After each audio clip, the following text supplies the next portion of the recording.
Ya, pemirsa, hingga saat ini sudah ada total 6 tersangka dari 2 produsen beras yang berbeda, yakni PT FS dan PT PIM, terkait dengan kasus peredaran beras premium tidak sesuai mutu atau beras oplosan.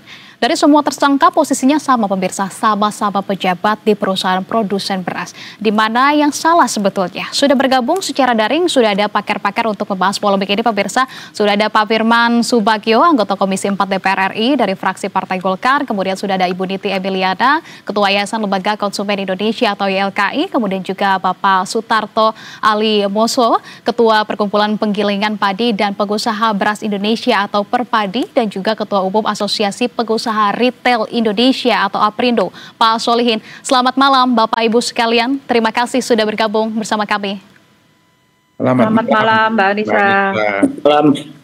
Baik, terima kasih Bapak Ibu. Mungkin saya yang pertama ingin ke Ibu Niti terlebih dahulu begitu ya. Sebelumnya, pada pekan sebelumnya kita sudah sempat berbincang juga terkait dengan 3 tersangka dari PT FS, Ibu Niti dan juga kemudian juga Pak Solihin begitu ya. Anda sampaikan, tapi Ibu Niti pada pekan sebelumnya sebaiknya tidak berhenti pada satu perusahaan saja, akan tetapi harus juga kemudian dikulik lagi dari perusahaan-perusahaan lainnya begitu ya. Hari ini Satgas kembali menetapkan 3 tersangka. Ibu Niti, ini sudah sesuai dengan prediksi dan juga harapan Anda, Ibu Niti?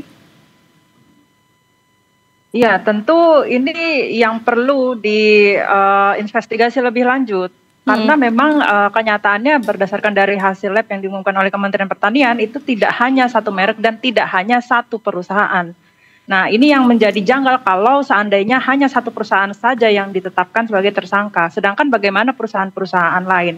Nah, YLKI juga melihat karena memang agak banyak dan cukup banyak dari tahun ke tahun ini pengaduan terkait dengan beras dan juga komoditas pangan lainnya, ini bisa jadi adalah suatu fenomena gunung es. Nah, bisa jadi mungkin ini yang hanya muncul sedikit di permukaan, tapi memang di dalamnya atau di dasarnya itu masih banyak permasalahan-permasalahan yang belum terungkap. Bisa saja mungkin tidak hanya beras, tapi juga komoditas pangan lainnya pun juga ada potensi. Karena kan dalam keseharian masyarakat itu bukan hanya beras saja yang menjadi komoditas esensial di masyarakat, tapi beberapa tahun seperti halnya minyak goreng, lalu juga seperti halnya tepung terigu dan segala macamnya itu mungkin ada potensi juga. Nah, ini sebenarnya adalah satu hal yang bisa menjadi tamparan kuat kepada pemerintah dan pada produsen agar tidak bermacam-macam dalam hal untuk adanya perlindungan konsumen terhadap pangan dan juga tidak adanya untuk adanya pemberantasan mafia pangan, bukan hanya mafia beras tapi mafia pangan lainnya ke depan.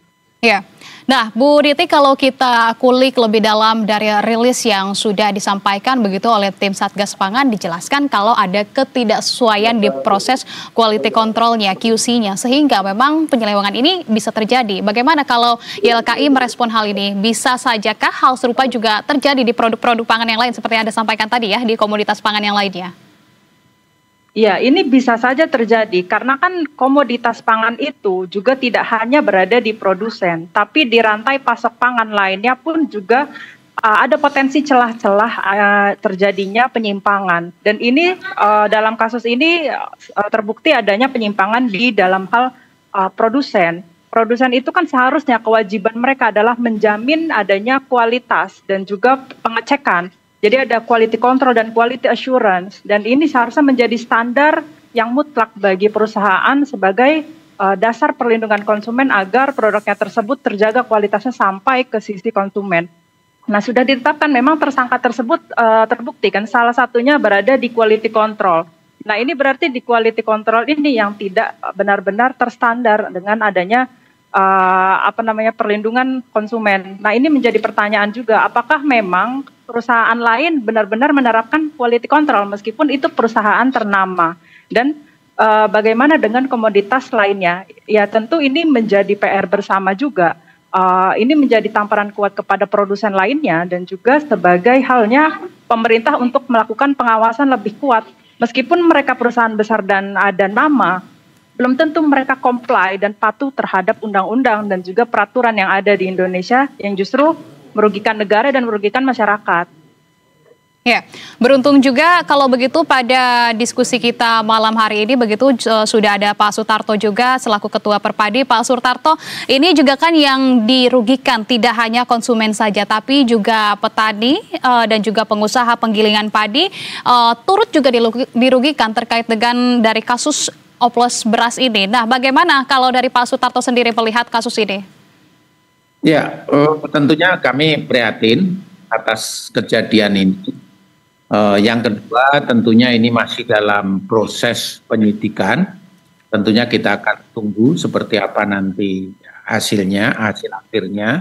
Kemudian yang ketiga memang selalu kami katakan bahwa ini pasti juga berdampak bukan hanya terhadap konsumen, tetapi juga berdampak kepada semuanya, termasuk anggota Perpadi, penggilingan padi yang sebenarnya ya semua jadi anggota ya, tapi di Indonesia ini kan ada 169.000 lebih penggilingan padi yang ini pasti terkena dampaknya. Nah, untuk itu tentunya secara internal kami akan pasti melakukan evaluasi selama ini karena kami sudah melakukan berbagai upaya untuk bagaimana supaya teman-teman ini pengusaha terutama atau produsen beras ini harus mematuhi peraturan perundangan yang berlaku. Contohnya apa?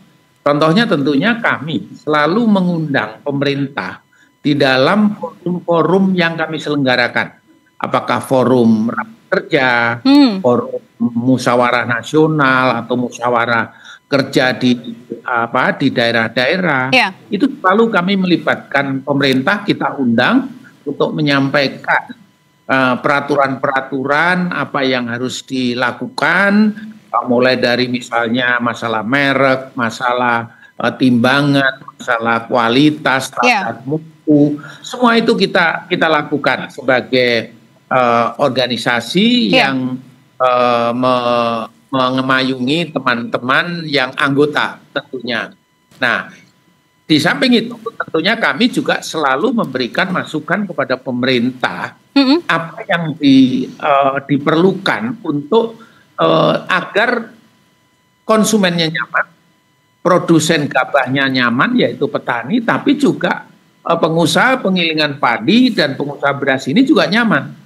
Nah, ini tentunya karena kita tahu yang namanya beras ini adalah pangan pokok strategis yang diatur oleh pemerintah, sehingga bagaimanapun juga kami selalu akan bersinergi, berkoordinasi, berkonsultasi kepada pemerintah. Ini yang kami lakukan.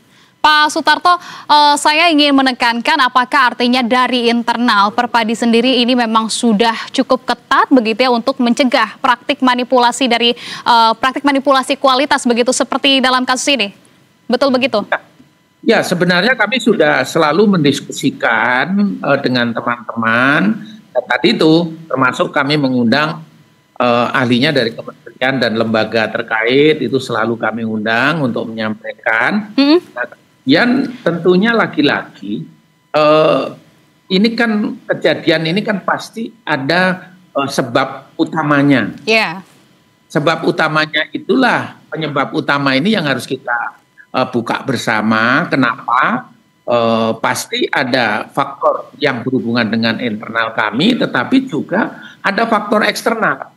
Terutama Pak Sutarto terkait dengan proses quality and control-nya sendiri ini. Apakah menurut Anda ini ada potensi keterlibatan juga tidak dari penggilingan padi lokal begitu ya dalam kemudian rantai pasok beras oplosan ini? Menurut Anda seperti apa?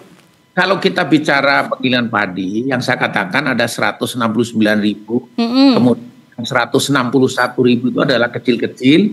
Nah, itulah yang menjadi tugas kita untuk membina. Kami selalu membina supaya mereka punya lab meskipun kecil dan sebagainya. Tapi bagaimanapun juga ini kan secara bertahap. Tidak mungkin yang kecil-kecil ini kemudian segera punya lab misalnya ya.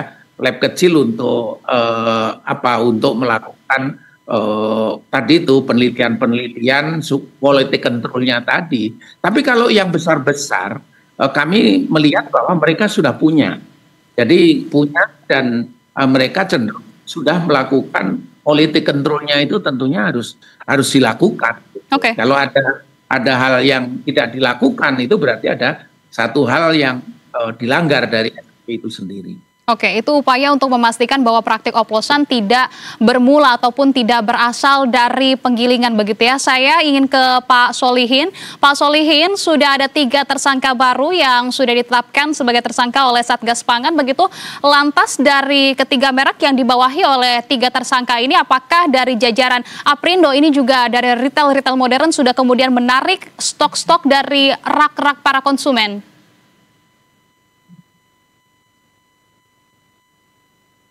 Pak Solihin, kami masih belum bisa mendengar suara Anda.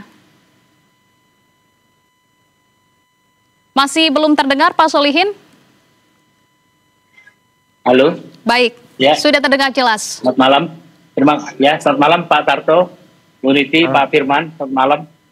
Ya, saya sebagai Aprindo tentunya prihatin dengan kejadian ini.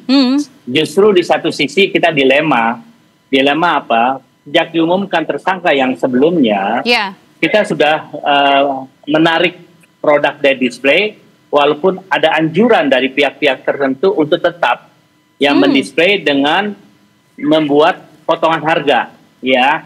Tetapi di lapangan tentunya kami menghadapi pihak-pihak tertentu ini siapa, daerah, Pak Solihin? bahkan kepolisian.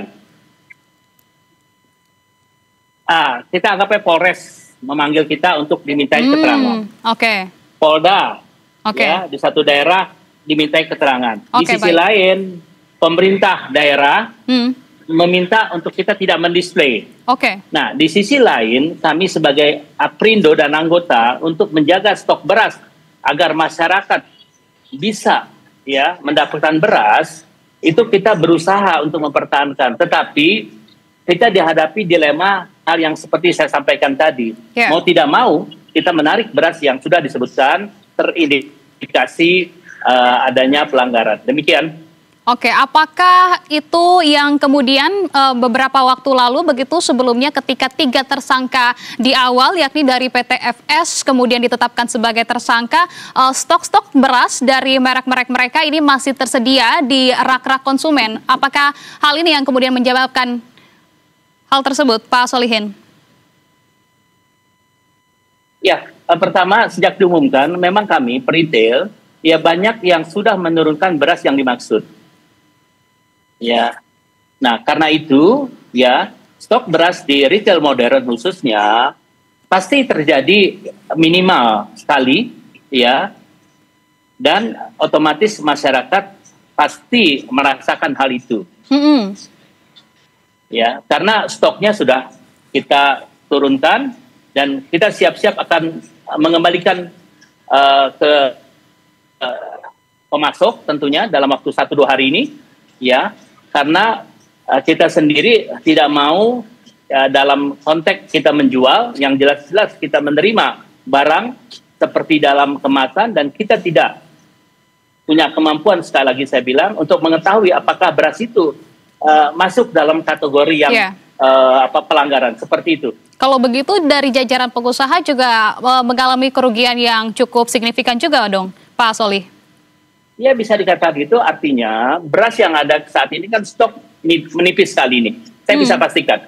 Karena yang disebutkan dalam hari ini sebagai tersangka, itu kontribusi penjualan cukup besar, seperti itu. Dengan merek-merek yang disebutkan. Ya, oke baik. Saya ingin ke Pak Firman. Pak Firman, ini para tersangka di kasus beras oplosan adalah pejabat tinggi, Pak Firman, di perusahaan produsen beras. Tanggapan DPR melihat hal ini seperti apa, Pak Firman? Pertama, saya sebagai anggota DPR merasa prihatin ya dengan adanya hiruk-pikuk tentang beras oplosan ini yang awalnya itu disampaikan oleh Pak Menteri Pertanian yang jumlahnya juga cukup mengejutkan kami DPR sampai 212 merek dan kemudian dilakukan oleh beberapa perusahaan yang ketika itu kami DPR juga minta rilisnya secara jelas mereknya apa saja, perusahaannya siapa, dan kemudian hendaknya kita itu jangan tergesa-gesa semua itu dalam proses hukum yang terkait dengan masalah beras. Karena beras ini menjadi salah satu komoditi yang sangat strategis. Bila mana terjadi kekosongan di pasar, maka bisa menimbulkan hal-hal yang tidak kita inginkan, yaitu terjadinya multidimensi krisis, yaitu krisis kepercayaan, krisis ekonomi, krisis pangan, dan lain sebagainya. Nah, kalau saya melihat fakta di lapangan, saya kebetulan ini Pak Tarto sedang keliling di Jawa Tengah ini. Saya melihat tadi mengenai beras oplosan, saya juga datang ke Bulog, kemudian saya datang ke masyarakat yang menerima beras, kemudian saya datang ke pasar, kemudian saya datangin para bel. Ini ada satu keprihatinan kami adalah mulai perusahaan-perusahaan penggilingan padi yang skala menengah ini sudah mulai kolaps akibat daripada kebijakan ini. Oleh karena itu saya minta kepada pemerintah hendaknya jangan terlampau mempersoalkan daripada perusahaan-perusahaan yang selama ini sudah berkontribusi terhadap perberasan nasional, tapi ayo sama-sama kita berintrospeksi diri, apa regulasi kita ini sudah benar atau belum, atau ada nggak regulasi-regulasi yang selama ini harus diperbaiki. Itu yang paling penting bagi kami. Oleh karena itu tentang masalah pengoplosan ini, kalau tadi saya diskusi dengan salah satu penggilingan swasta, menggunakan terminologi oplosan itu sebetulnya tidak pernah ada. Yang ada terjadi itu adalah mix, ya. Istilahnya mereka menyatakan ini di mix. Kenapa di mix? Tadi ada salah satu contoh yang ini akan saya sampaikan. Mereka itu wajib membeli beras daripada petani dengan kondisi patahan sampai 31%. Yeah. Nah, namun karena mereka ini akan mensuplai ke Bulog, maka mereka harus mensortir beras itu menjadi 25%, bahkan sampai 5% untuk mensuplai kebutuhan beras yang kondisinya itu kondisi beras medium. Yeah. Nah, kalau ini yang dituduhkan ini adalah mengoplos, itu sangat salah begitu loh. Dan itu lazim terjadi di dunia perberasan. Karena kalau tidak seperti itu, masyarakat itu tidak akan mampu memproduksi beras yang kondisinya sampai patahannya atau brokennya sampai 22%. Nah, di perdagangan di pasar yang tadi saya telusuri di Blore, yang kemarin di blow up di salah satu TV nasional, itu ternyata kan juga tidak seperti itu. Mereka itu hanya beli satu karung karena ada warga yang tidak suka dengan beras impor ditukar dengan beras lokal karena beras lokal itu lebih enak, lebih pulen katanya. Nah, inilah yang saya minta kepada media sosial, terus kemudian juga media-media lainnya, hendaknya betul-betul memberikan informasi yang benar, supaya tidak menyesatkan semua pihak. Ini kalau terus-menerus seperti ini semua yang akan dilakukan adalah bangsa Indonesia sendiri.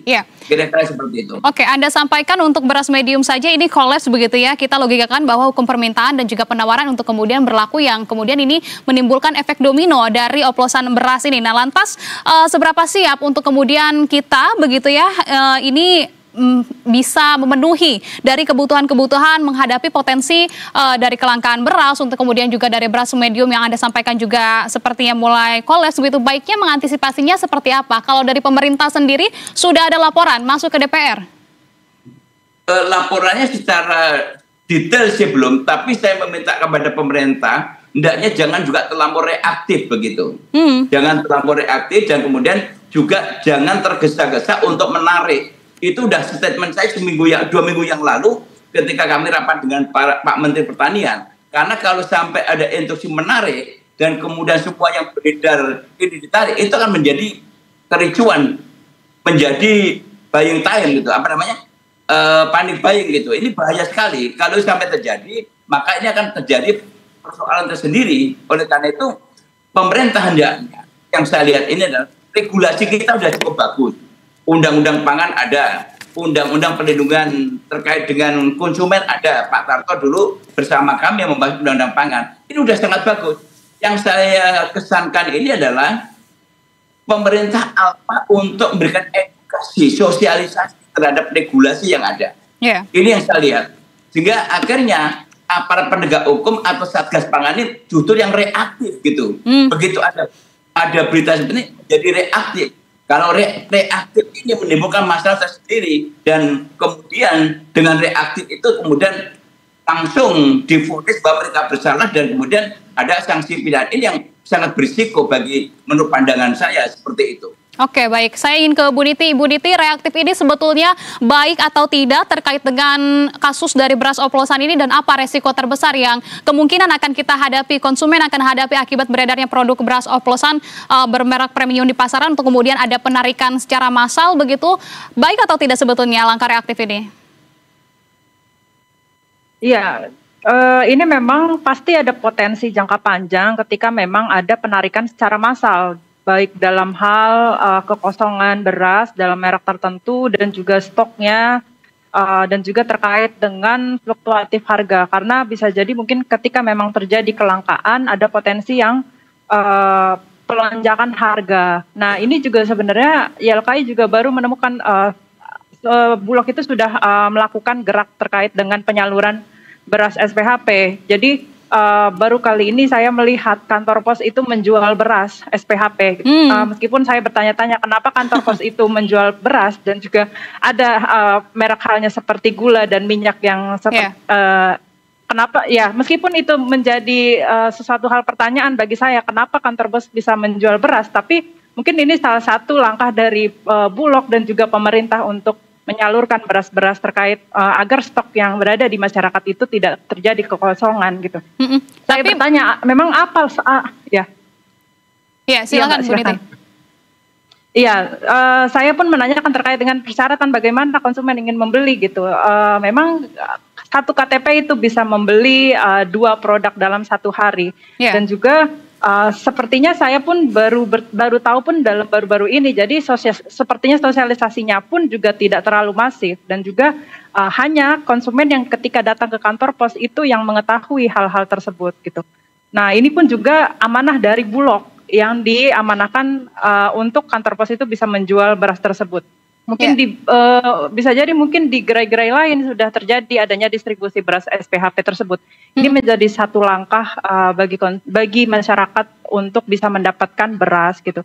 Meskipun di beberapa merek lainnya itu ada yang sekiranya tidak tercantum dalam merek beras oplosan, tapi juga tetap masih aman untuk didapatkan mungkin di beras eceran tradisional, ataupun pasti konsumen juga beralih ke merek-merek lainnya. Oke, tapi kalau dari YLKI sendiri melihat langkah yang dilakukan pemerintah saat ini begitu ya, apakah hal tersebut sudah maksimal, sudah optimal begitu dengan melakukan langkah-langkah antisipatif sejauh ini? Iya, itu ya mungkin itu salah satu hal yang perlu diapresiasi terhadap usaha untuk penyaluran beras. Tapi mungkin sosialisasinya, apakah memang beras SPHP ini bisa dijual di mana gitu, dan di lokasinya di gerai mana saja, mungkin di pasar-pasar pun ataupun di retail yang sudah bekerja sama dengan Bulog atau seperti hal lainnya. Ini yang konsumen perlu diinformasikan, dan bagaimana sih sebenarnya konsumen itu juga perlu diinformasikan terkait dengan standar harga eceran tertinggi sekarang tuh sepertinya tuh berapa sih dengan adanya kasus beras oplosan ini, dan juga pemerintah juga harus bisa memastikan terkait dengan stok, bukan hanya stok di gudang, tapi konsumen itu melihat di pasar, yang berada di pasaran, apakah bisa tersedia di pasaran dengan kualitas yang baik dan juga harga yang terjangkau untuk konsumen. Oke. Bagaimana kemudian masyarakat juga melihat yang ada di pasaran? Kalau begitu saya ingin ke Pak Solihin. Pak Solihin, lantas jika memang kemudian penarikan secara masif begitu ya, langkah-langkah reaktif ini kemudian dilakukan oleh pemerintah, potensi dari efek domino yang akan timbul ini jika produk-produk bermerek ditarik dari pasaran bisa memicu kekosongan stok di retail modern maupun dari tradisional begitu ya. Ini bisa berujung pada kelangkaan hingga terjadi lonjakan harga juga. Lantas kalau dari Aprindo sendiri menangani dan juga mengatasi hal ini seperti apa? Oke, baik. Pertama, tidak ada keinginan sebetulnya dari anggota Aprindo untuk menarik beras-beras yang diindikasikan, ya, seperti yang disampaikan oleh Mabes Polri. Tetapi di dalam kita melakukan pendisplayan atau menjual, ini beberapa masyarakat, bahkan seperti yang saya sampaikan, ya ada pemanggilan-pemanggilan tentunya, ini membuat peritel itu jadi serba salah. Kita di sisi lain dianjurkan untuk tetap menjual, di waktu yang sama kami diminta keterangan atas hal tersebut. Nah ini kan jadi dilema. Akhirnya pada retail tidak mau ambil resiko, lebih diturunkan. Nah diturunkan atas beras-beras yang disampaikan terindikasi tersebut, itu kontribusinya besar sekali di penjualan retail modern. Kita hanya menjual sekarang ini beras premium, walaupun rencana distribusi atau penugasan untuk beras SPHP akan dilakukan dalam waktu dekat ini kepada retail modern. Seperti itu. Oke, baik. Saya ingin bertanya juga ke Pak Sutarto. Pak Sutarto, tapi dalam praktiknya begitu ya, mungkin tantangan yang biasa ataupun yang sering dihadapi oleh penggilingan untuk kemudian memenuhi mutu standar beras premium begitu. Ini sebetulnya seperti apa sampai dengan saat ini? Kemudian juga dari beras medium begitu tadi disampaikan oleh Pak Firman, ini bisa ada potensi kolaps juga. Lantas sampai dengan saat ini pantauannya seperti apa untuk beras medium juga dari penggilingan sendiri, Pak Sutarto? Iya. Kalau kita bicara penggilingan, penyediaan beras, itu ada di penggilingan. Kalau kita bicara penyediaan bahan bakunya, gabah, itu ada di petani. Nah, kemudian kita tahu di Indonesia itu ada masa panen yang berlebih, kemudian ada waktu-waktu, maksud saya bulanan, itu pada saat panennya kurang. Nah, itulah yang harus menjadi perhatian kita yang pertama. Yang kedua, negara kita ini sangat besar. Ada daerah-daerah tertentu yang memang cukup produksi gabahnya untuk mencukupi masyarakatnya. Tetapi ada juga daerah-daerah yang tidak cukup. Nah, disitulah sebenarnya peran penggilingan padi dan pengusaha beras yang selama ini mendekati lebih dari 90%, itulah yang dikerjakan oleh teman-teman penggilingan padi ini. Nah, kemudian pemerintah kan mengatur, ini harus beras, ada aturannya, ada beras premium, ada beras medium, dengan kualitas, dengan standar tertentu dan harga tertentu.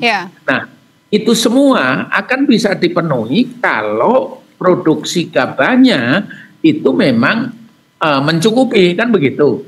Nah, sebenarnya akhir-akhir ini kan terjadi kenaikan harga. Kenapa terjadi kenaikan harga? Ini justru yang lebih penting yang kita harus selesaikan. Nah, bagaimana kita menyelesaikannya? Tentunya kalau kita bicara harga ini kan terbentuk antara supply dan demand. Jadi permintaan dan pasokan. Nah, biasanya kalau harga naik, ada kecenderungan memang pasokannya kurang. Memang pada bulan-bulan ini sedang kurang gitu loh. Nanti baru akhir Agustus mulai berlebih lagi. Sehingga apa yang dilakukan oleh pemerintah sekarang ini adanya SPHP, kemudian ada bansos, itu sebenarnya waktunya tepat meskipun sedikit terlambat. Ini yang harusnya jangan sampai terulang lagi. Inilah yang menjadi evaluasi kita. Tapi di lain pihak juga kemarin HPP kan dinaikkan, HPP gabah. Nah, HPP gabah dinaikkan dengan inequality, kemudian ternyata HET berasnya itu tidak dinaikkan, tidak disesuaikan. Ini juga menjadi salah satu sumber permasalahan juga.